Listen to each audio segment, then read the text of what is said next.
update today on what my Phalaenopsis orchids are doing. We're still in the middle of winter here in Australia, and it's spike season for my Phalaenopsis orchids. So there's lots of interesting spikes, not too many flowers yet, but I'm pretty excited.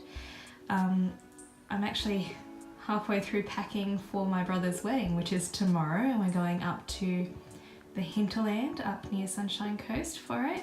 So very excited, but I thought I'd do a sneaky little video before I left. We've got lots of spikes here and buds forming. This one's a Doretus Phalaenopsis hybrid called Red Toccata. Got a couple of seedlings here. That's a Sogo Euclidean, the bigger one, and the little one's a species of Phalaenopsis pulchra. So they've never flowered. Up on this windowsill we've got a mini phal that's starting to grow a couple of leaves and bring out some roots down the bottom there. Okay. Here we've got, oh, who's this? DTPS belladonna, another Doretus hybrid. It's finishing off its next leaf. This is my seedling Luda Manana, and as I was shuffling things around and getting things prepared to go away, look what I've discovered. It's a flower spike.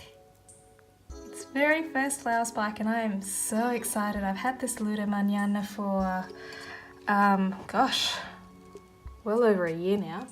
So I've had it since it was a little seedling, and look, oh, I'm so excited. I hear this one's got a lovely fragrance, so very excited about it. This is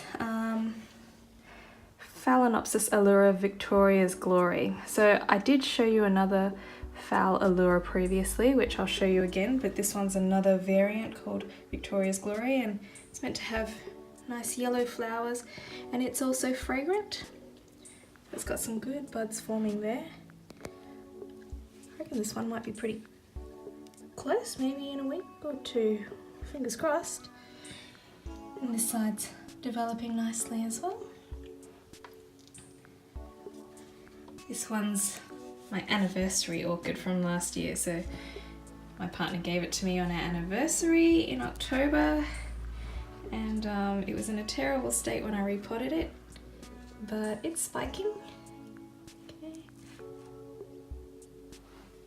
So I can't wait to see those big pink flowers again. And this is an orchid that I rescued from my grandmother's house. So it's got a few little buds forming there. It never rested, so when my grandma gave it to me back in January or February or something, she never cuts her flower spikes, so it had a couple of blooms from a large flower spike, which there was only 2 blooms, so I just cut the whole thing off and repotted it.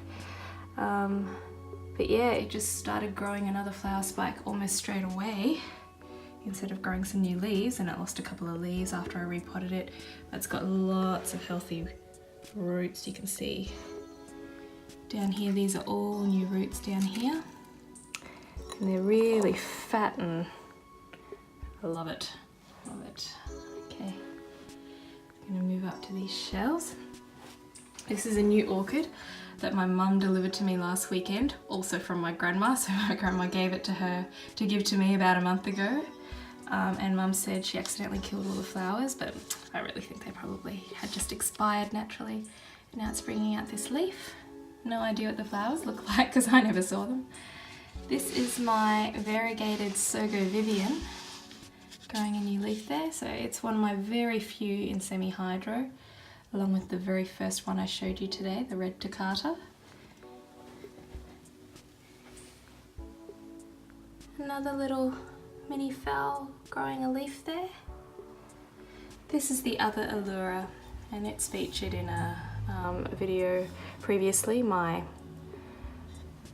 orchids in bloom for this month, and it's got this spike, the second spike, which stopped growing actually when these flowers came out. So I don't know, I mean, it's not died off or anything, it's just never continued to develop. So maybe once these flowers fall, it'll start working on that little flower spike there again. I'm not too sure.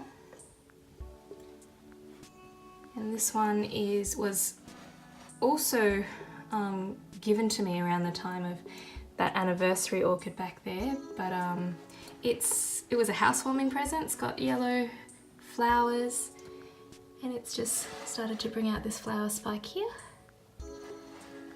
And it was also in very poor condition when I repotted it. It grew this leaf and then started growing this leaf, so I didn't think it was going to flower, but it also started growing a spike when it started growing the new leaf. So hey, I'll take it, it's fine.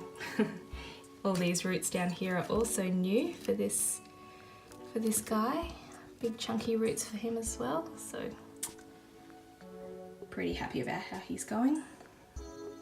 And then the last two up here, so these two both featured in my how to cut flower spike videos, but you can see that both of them have finished flowering, and I cut both of these, as I was saying, that technique where you cut above a node below the last flower. So there was the next node above, it was creating a flower which fell, so I cut it about 1 centimetre above. And well, this one I didn't actually cut.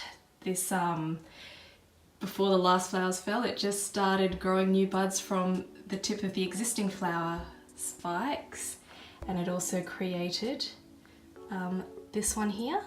That's a new flower spike or a secondary spike, and this one back here, and then all these little buds from the tip of the existing flower spike. So, and this guy I also discovered today. So I cut the flower spike off maybe 2 weeks ago, and let's see if I can get a good view. You see that? That's coming out there.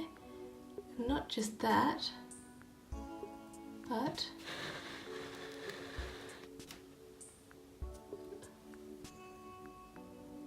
something's happening there as well. So I might get 2 secondary spikes from this one. Wouldn't that be lovely? Alright, so I hope you guys enjoyed that update. Sorry it's a little bit rushed, but I better get back to packing. I just snuck in this video while my partner was out dropping our dog Toby to the dog sitters. So I'm going to quickly upload this in secret, and I will see you guys next time. Bye!